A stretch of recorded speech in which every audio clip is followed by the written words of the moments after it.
तो वो कर रहा है पटना में बैठ के, चाय पी रहा है बैठ के वहां। प्रोटेस्ट के बारे में नेता बोल रहा है कुछ, हाँ प्रोटेस्ट के बारे में कह रहा था। देखो बिहार का है नहीं, अब तुम समझना ध्यान से, बिहार में फैक्ट्रीज क्यों नहीं आती है, उसका सबसे बड़ा तुम्हें जीता जागता उदाहरण देते हैं। अभी हम लोग बीपीएससी के खिलाफ आवाज उठा रहे थे, सरकार के एक प्रवक्ता हैं, क्योंकि सरकार जेडीयू की है तो उनके पास पूरा पावर होगा। उनका कहना है खान सर कोचिंग का पूरा मानक फॉलो कर रहे हैं कि नहीं। आप समझो उनका क्वेश्चन नहीं है, धमकी है। कौन फैक्ट्री क्यों आएगी बिहार में, हम बात उठा रहे थे बीपीएससी के लिए, उसका कहना है तुम बात कैसे उठा दिया बीपीएससी का। अब आप क्या बोल रहे हैं क्या नहीं, हमको इससे मतलब नहीं है। आप अपने कोचिंग में नियम कानून फॉलो कर रहे हैं कि नहीं कर रहे हैं। अब आपकी कोचिंग की जांच होगी, अब देखना जांच आएगा।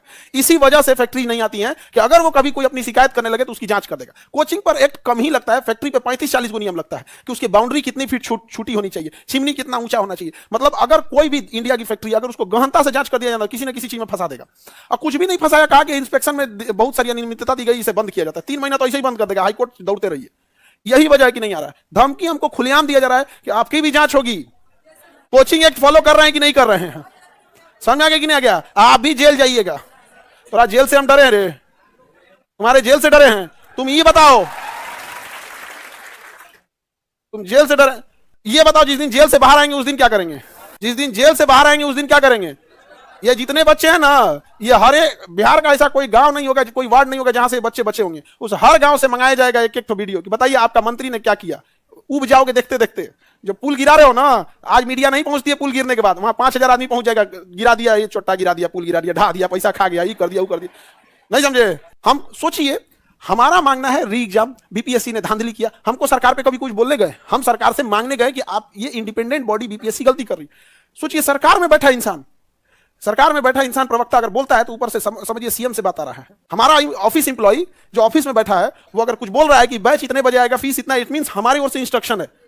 समझा गया ना। वैसे नहीं कह देगा कि आज छुट्टी है, इंस्ट्रक्शन है। सोचिए उस व्यक्ति को ऊपर से इंस्ट्रक्शन है कि इनकी कोचिंग की जांच कीजिए। कर रहे हैं लोग कि कोचिंग का मानक फॉलो कर रहे हैं ना, जांच होगा आपका भी, आप भी जाइएगा जेल। केवल इसलिए कि हम मांगे क्यों, इसलिए कोई फैक्ट्री उक्ट्री नहीं आता है। हमारी मांग है बीपीएससी से, आपको मानना है नहीं मानना है मत मांगे। आपकी हिम्मत कैसे होगी आगे यहाँ जांच करने के लिए। और हम यहाँ कोई फैक्ट्री नहीं चला रहे हैं, आप इसको बंद कीजिएगा, हम सड़किया बैठ के पढ़ाएंगे। समझे ना। हम कौन मारे यहाँ कारखाना डाले कि मशीन बंद कर दीजिएगा अंदर तो उत्पादन नहीं होगा। यहाँ पे हमारी मशीन है, समझे, जहां से होगा वहीं से बोला जाएगा। ये कितना घटिया बात है कि जांच आपकी होगी। क्यों, क्या हमने हमारे कोचिंग में कोई आग लग गया, कोई भगदड़ हो गया, किसी को बैठने में दिक्कत हुआ, कुछ ऐसा नहीं। जांच इसलिए होगी कि आपने सरकार से सवाल क्यों पूछा। उसके बाद कहेंगे लोग फैक्ट्री नहीं आती है, फैक्ट्री वाला पागल है। अभद्र भाषा, जूता नहीं मारे ये गनीमत है उनको। बच्चों का भविष्य खराब कर दिया, ये उस चोटा को नहीं दिखा, उसको दिखा हमारी भाषा क्या है। ये गाली गलौज, ये अभद्र भाषा किसी महापुरुष के लिए नहीं बनाई गई है। इसका आविष्कार हुआ है ऐसे जलील लोगों को बेइज्जत करने के लिए, उसी के लिए हुआ है। ट्वीट कर रहा है, ट्वीट, अरे उसको करने दीजिए। ये बताओ, इंजेक्शन अगर किसी को इंजेक्शन लगाना है, क्या स्वस्थ आदमी को इंजेक्शन मारता है? तो डॉक्टर किसको इंजेक्शन मारता है? जो बीमार हो गया। अब वो बीमार आदमी कहे कि तमीज नहीं है, घोंप दिया, यहाँ दर्द हो रहा है, तुम किस काम का है, बदतमीज, पढ़ा लिखा है, सोचो इसको तकलीफ नहीं समझ में आती, अच्छा खासा शरीर, छेद दिया यहाँ पे। भाई तुम्हारे में दिक्कत है, तू छेद रहा है तो हम गरिया रहे हैं, तुम है उस लायक। समझा, काहे नहीं हम किसी और दूसरे को गरियाए, नहीं समझे। और दोबारा कर रहे हैं, भाषा और क्लिष्ट होती जाएगी। समझा गया, तुम महापुरुष नहीं हो। बच्चों का भविष्य खराब करने वाले को गाली गलौज सही बात किया जाता है। ये बना किस चीज के लिए, सही लोगों को गाली देने के लिए।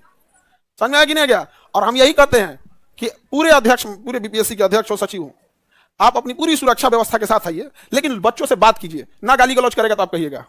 आप सुरक्षा, भाई बिना सुरक्षा के तो आप निकलिएगा नहीं।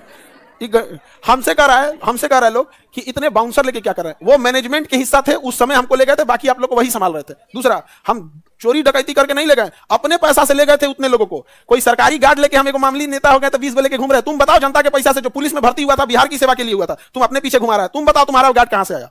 हम तो पैसा से दे के गए, भिखमंगा थोड़े हैं हम,